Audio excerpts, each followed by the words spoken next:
Hey, welcome to another edition of Kyle Meredith with. It's the interview series presented by WFPK and WFPK.org, Consequence, and the Consequence Podcast Network. Thanks as always for making your way here, for checking out the series. You know what to do if you like what you see, what you hear. Hit that subscribe button. I put out 3 new interviews every single week, so it's a great way to keep up with all of your favorite artists. And I am so excited to have one of mine back, Maya Hawke. There's a new record, Chaos Angel. Hello.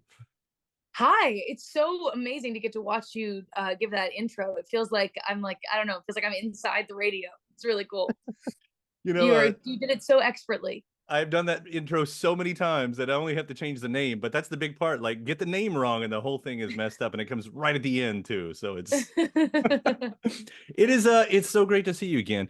So we've talked on your previous releases, and each time I think I have to tell you how much more you've become one of my favorite songwriters and lyricists.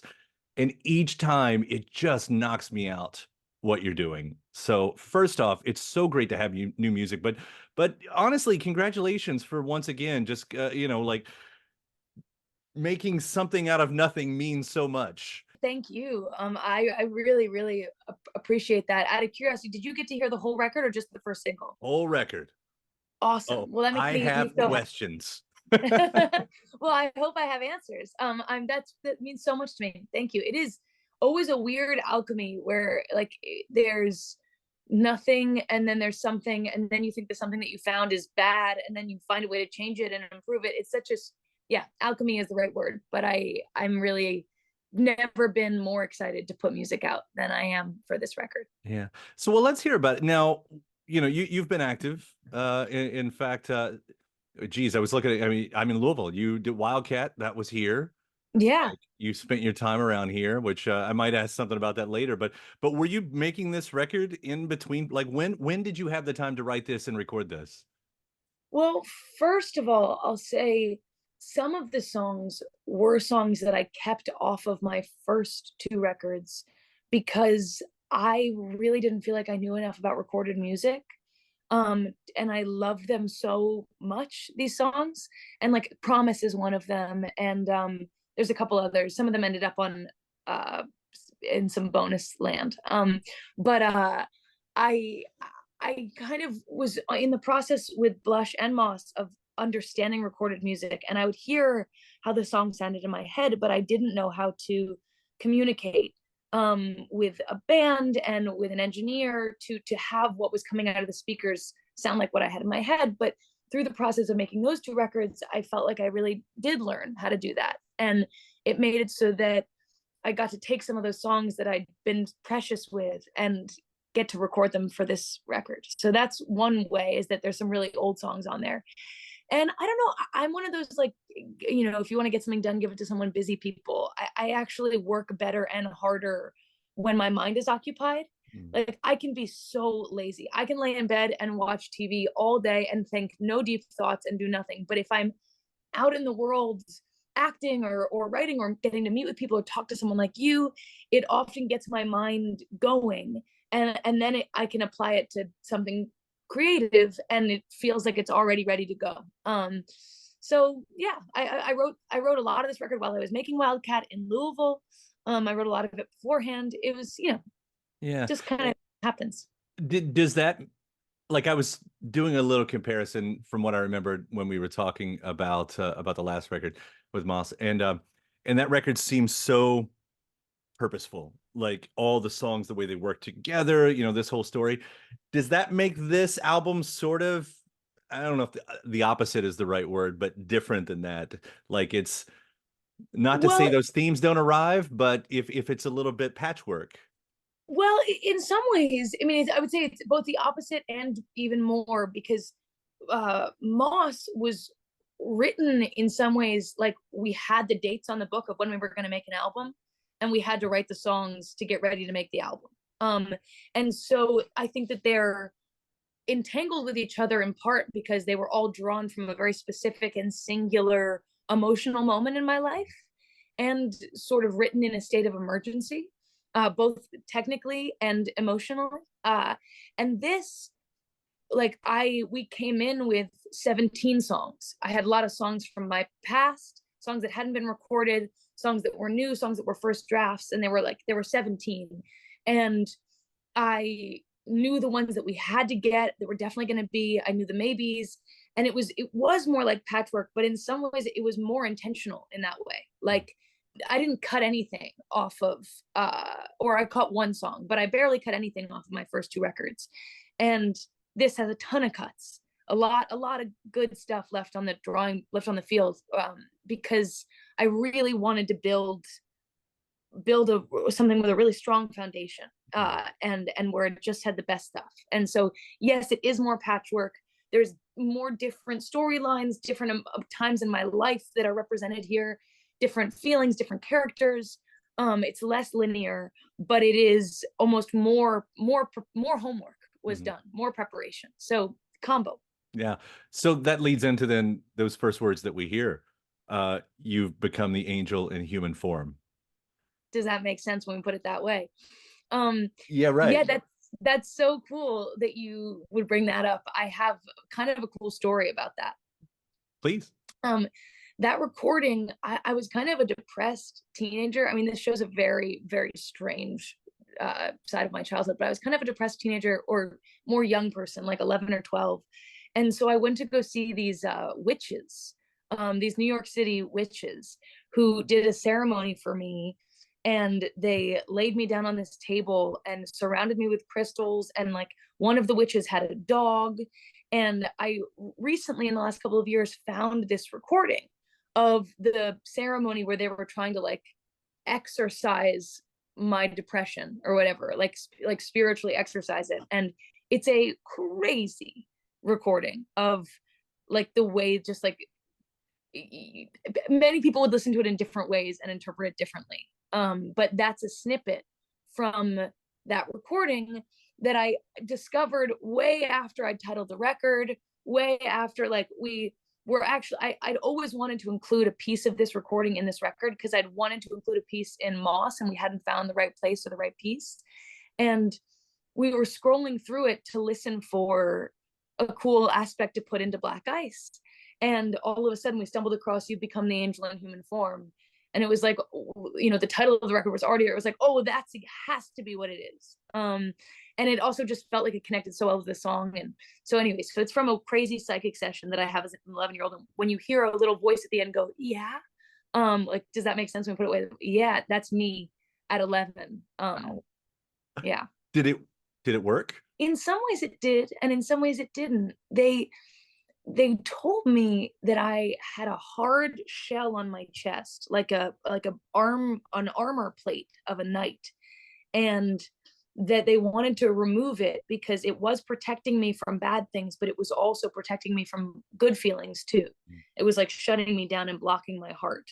And I mean, this is all like I'm a little woo woo, but this is a little more woo woo than I am. But and so they replaced it with a golden bubble. They like, this whole ceremony was them removing this breastplate and installing a golden bubble. And I then later, like at 16 or 17, got kind of sad again, and I got really angry at them. And I was like, this golden bubble is bull. Like, it's letting in way too much stuff. I want my breastplate back. And I actually reached out to these witches to try to talk to them, to get them to return my breastplate that they'd stolen from me. And I couldn't find. So anyway, so in some ways it did work. It gave me like kind of some different tools with which to think about the things happening in my life. I think a lot of the time, the purpose of insert religion, insert spiritualism, insert astrology, mythology. Actually, the purpose is to give you a metaphoric structure for your emotional life so that you don't feel like everything is your fault. You know, like, oh, it's not that I'm a loser. It's that my Mercury's in retrograde, you know, and it won't be anymore in 2 months, and everything will be changed. And that actually gives you something to look forward to. Which frees you from the sense that nothing good will ever happen in your life again, which of course is not true. Something good will happen, whether it's in exactly 2 months when Mercury is not in retrograde anymore. I don't know. But it's the optimism and the hope that I think is what's so important. And this is my very, very long-winded way of saying, I think it does help to be like, oh, my spirit animal is a lion and it's always there protecting me. And like, I'm going to grow up into being a magical person with a golden bubble and who does good things for other people because these magical witches told me. And it takes you out of the place in your little kid brain where you're like, I'm a loser, I'm the worst, nothing good is ever going to happen. You're like, oh no, I'm actually magical and people told me. So, okay. Yeah, when the weight is just take a. I really hope that somehow finds its way into a script one day. Honestly, I would love to see that. But like when I'm still looking at Black Ice, and even the song "Okay," Black Ice, like "Give Up, Be Loved," those two words. If you're okay, then I'm okay. And I know those are two different stories, but and even the way the record ends, "I'm sorry" is the last words. If we're talking about the first lines, the last things you say is "I'm sorry." And there's something about all of those. Give up, be loved. I'm okay. I'm sorry. Well, you really are hitting the nail on the head there. I tried to like thread these kind of modern mantras into the record, and all the ones you're mentioning. I'm okay, you're okay, I need you, I want to be alone, give up, be loved, I want you, I love you, I promise, I'm sorry. Those are kind of spread throughout the record. Because sometimes it feels like there is this, like, the joke of, okay, if you had 3 wishes, what would you wish for? And the first one is world peace, and everyone's like, oh, come on, like, like, it's a little, sometimes our mantras and our wishes feel a little bit so out of our control and so not acknowledging of the reality of our experience, that though they are positive, they're so distantly positive that it's hard to truly want them, or know how to fight for them. And so I wanted to make little wishes and mantras and promises that actually felt attainable. So rather than, there's that song Promise, which is actually one of the old ones. A promise is a plaything guaranteed to break. So it's like, it's not give up, be loved. It's repeated. Like, you're going to give up and then you're going to be loved and then you're going to do it. You're going to keep doing it. And so it's trying to come to terms and acceptance with our patterns and the cyclicality of our emotions. I had a massive like epiphany when I realized that you had to be sad to feel happy and you had to be happy to feel sad, like that actually they don't exist without each other. There's no lightness in the dark, without there's no light without the darkness. Right. There's no lightness in the dark. But so I tried to thread that through, and I'm so glad you noticed. Mm-hmm. Yeah, it does play around. It is obvious, at least to me, and I was thinking about some of those other lines too, which didn't have to do with that, but just those lyrics. I found myself in the clothes on your floor. I don't have tattoos, but I'd totally tattoo that one on my arm if I did. So that's Thank you. like, that's just one of those. Yeah. And you're like, I don't know, dark, like that song, since we're talking about the darkness, dark, like your voice feels like it could fall apart in that song. Yeah. And at the same time, it feels like, what did I write down? It feels like night swimming. Like, not the REM Ooh. song, but like actual. Yeah. It feels like, and when the music takes off, it's even more so in there. But just like I don't know, like if you can recount recording that song, but it does. This feels like a moment's like she could just crumble. That song, I remember recording it and I remember writing it. It's one of the ones that I've been holding on to for a while. It's existed in a lot of different versions. The original chorus was written kind of just all about anxiety, and about feeling unable to sleep. Was really like I do not know how to deal with the nighttime. Like, how will this end kind of feelings. And then the verses kind of found their way into the song, and I don't know, the vocal quality, you sort of have to thank my producer Christian Lee Hudson, if you like it, for that, because he was really encouraging me not to double my vocals as much. And to allow the actual quality of my voice to exist on the recording more. And I had no doubled vocals on my first record, and then my second record was entirely doubled vocals. And I was worried about it not doubled vocal for this song because it's so talky. Like that, I was like, I think it needs to be strengthened by something. but then we sort of found, I don't know, a real emotional through line and vulnerability in the talkiness of those phrases, and I'm really proud of it and happy with it now. Yeah. And it's just so important. I mean, you know, a great song, it's got more than just that great melody. I mean, like you can feel I that's how I feel anyway. Like you can feel that the artist feels it. It's not just reciting it. And Yeah, yeah, props to Christian and I know there's so many other names on here. Benjamin Lazar Davis and Bridget Carney's on here, which I love her work and all of her bands and stuff like that. And what was I looking at? Also Black Ice, what Sadie Sink, and you've got Levon Hawke on yeah. both of them on there doing background vocals. Is that just you're around, jump on here? Well, Christian had this idea. You've seen that movie Magnolia? Yeah. You know how all the actors are singing that song and they're kind of cutting between people? Right. Well, he had this idea with the "Give Up, Be Loved" at the end to bring in. I was trying to say that to myself, right? Like let love in. Stop fighting the people who love you. Allow them to love you. And find a way to accept it. And so he thought it would be beautiful to bring in a lot of friends, and people close to me in my life, to have them each say that, like, to me, would be the idea, or as like, Oh, and so every voice you hear, I mean, you also hear Eliza Callahan in there, who's an amazing novelist and songwriter herself, part of the band Purr.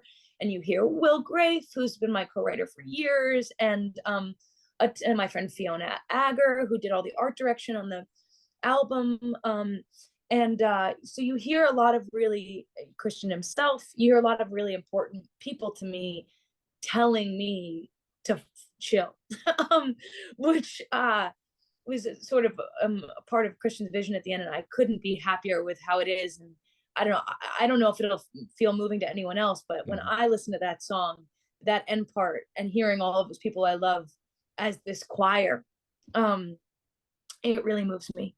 yeah. Who needs witches when you've got friends like these? Exactly. But that might be an easy tie-in to ask about the end of Big Idea, where you sort of take a oh my God, the beat writer. Ginsberg. When you take Oh, Ginsberg, Ginsberg, twist yeah. it around. I saw the greatest minds of my generation dismantle the system and replace it. If I got that lyric Yeah. right. Yeah, basically dismantle the system only to replace it. Yeah. So what inspired that? And if you've got people in mind, who were they? Well, so I mean, Christian and I spent more time than you could possibly imagine working on the words to that end part of this song, because this Big Idea was really hard for me to write, because I normally write really about really small things, like little moments, little feelings, personal interpersonal dynamics, and I was trying to write about something broader with that song, like about the world or something, and my experience of this time, which, I don't know if I'll ever try to do again. But I wanted to try it once. And so we spent so much time going back and forth about what those words would be. And kind of with the starting point of that Ginsberg line. And what we'd been noticing and feeling, or a version of what we were talking about, was that our community seemed to have built a new system of holding people back, and separating people into groups, and of, like, good guys and bad guys, and the generations before have worked so hard to dismantle the segregation in the groups, and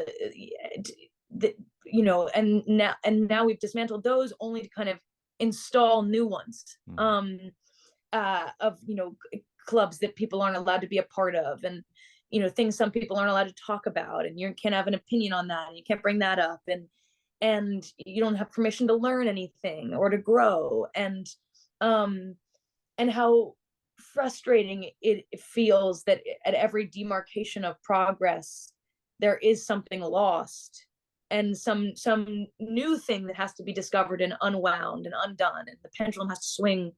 And it's so we were trying to write about that, and generally about how the song, to me, is about, like, wow, is the world really ending? If so, what do we do? Do we be as gluttonous as possible and be like, actually, we have no control to change anything. It's totally over. Like, let's just, make love on a ballistic missile. Like, it's, we're going to explode, but let's, like, try to get as much pleasure out of it as possible while we can. Or are we, trying to bring poppy seeds to a gunfight and create growth where they're, beneath the violence? And I don't know what to do, but we're all trying to figure it out, I think. Yeah. There's a Wilco lyric that I try to remember in those moments where Jeff Tweedy said every generation thinks it's the end of the world. And I Yeah. try to remember that, like, when as long as you take the environment out of this, which you can't really, but if you take the environment, it's important to remember that. And just to be frank, and pardon my language here, the other line that I always think of is every generation thinks they invented the blowjob. Yeah, totally. And it's those two lines that when I go in that spiral that you're talking about, if we call it a spiral in this moment, that's the things that go, we've been here, we've done this. Yeah, I mean, I've been listening to this podcast called The Fall of Civilizations. It's truly amazing, recommended to me by Joe Keery, actually. But and every, like, we're actually overdue to crumble as a civilization, and we're overdue to have a massive natural disaster as a planet. Like, but the ending of your world is not the ending of the world. Like, when the Sumerian Empire ended, they're like, the world is over, but it wasn't. And that's a hard thing for us to accept and understand. Like, what's the line about how the sign of wisdom is when old men plant trees they know they'll never sit in the shade of, or something like that. Right. Or that's not wisdom, it's like the sign of a strong civilization and culture. And it's like our understanding that though our world could end and the world might not, and what does that mean, and does that even matter to us, or does our world only matter, which really could end? I don't know. I've had this conversation several times on here. It's like, what matters? Nothing matters. Yeah. Everything matters. Like, I see myself in certain stages of my life and compare to people that have done this before me, all the people that have done this before me, and know that I'm basically just hitting the mark. Whether it's the superficial stuff, like I'm 20 years old, I'm never going to be a fan of Dire Straits. And then in my mid 30s going, I'm a fan of Dire Straits, or it's these moments like this, and here I am, starting the middle part of my life and going, yeah, what matters? Does any of this matter? Nothing matters. Whatever, all of this, because one day 100 years will pass and whatever I did, nah, But then, but then there's, so it's easy to make the counter argument. It's like, this conversation matters so much to me. Like, having someone listen to something that you made with this much detail and empathy, and give you permission to talk about it and to ramble about it, and it matters. It's a life-changing thing. It matters a lot to me. And does that matter? No. but also totally, I don't know, because here we are and this is all we have is right now, so yeah, why don't we might as well, right? Yeah.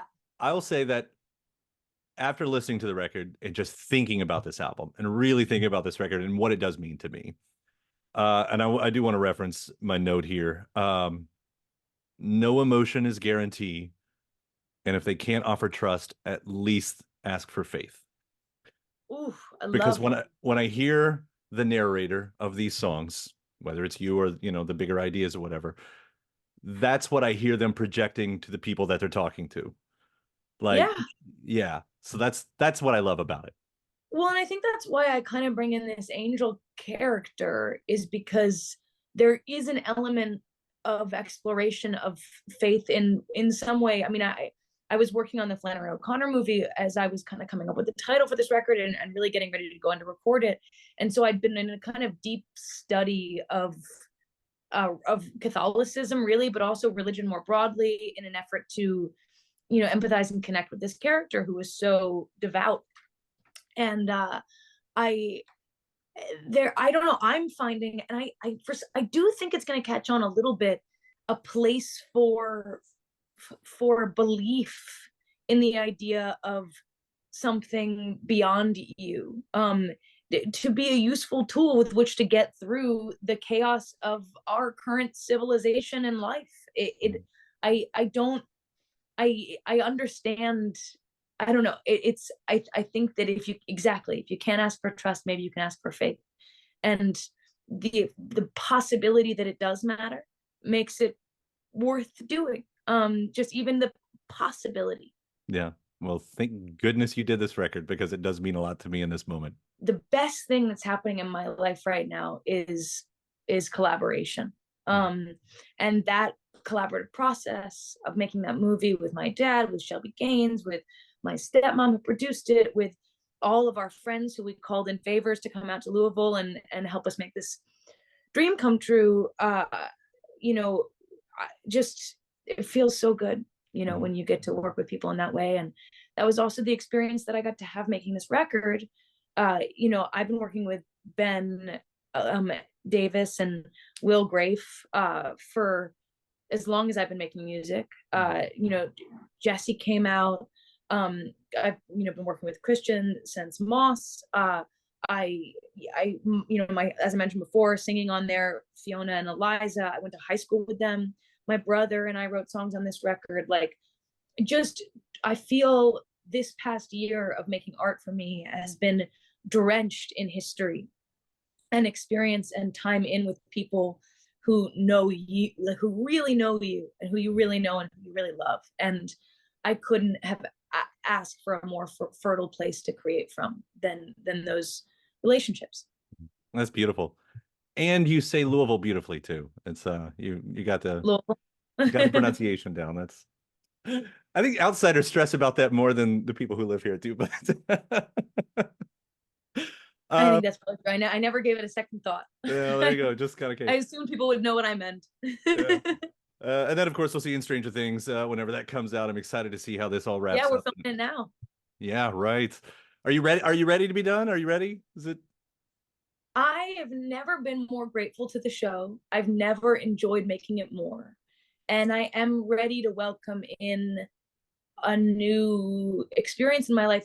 But I'm also scared. You know, it's like, it feels a little like graduating college, even though or maybe, you know, grad school because of my advanced years. You know, it's like, okay, wow, now I got to go out there and fight in the big world by myself, you know, without like a thing that you know is coming, a safety net that you know will both inspire you, give you a social environment, a creative plane, get to spend time with your friends, you know, do the thing you love most in the world, and to kind of have to go figure out how to work in this world without that. I'm excited and nervous, like I think anyone would be. Right.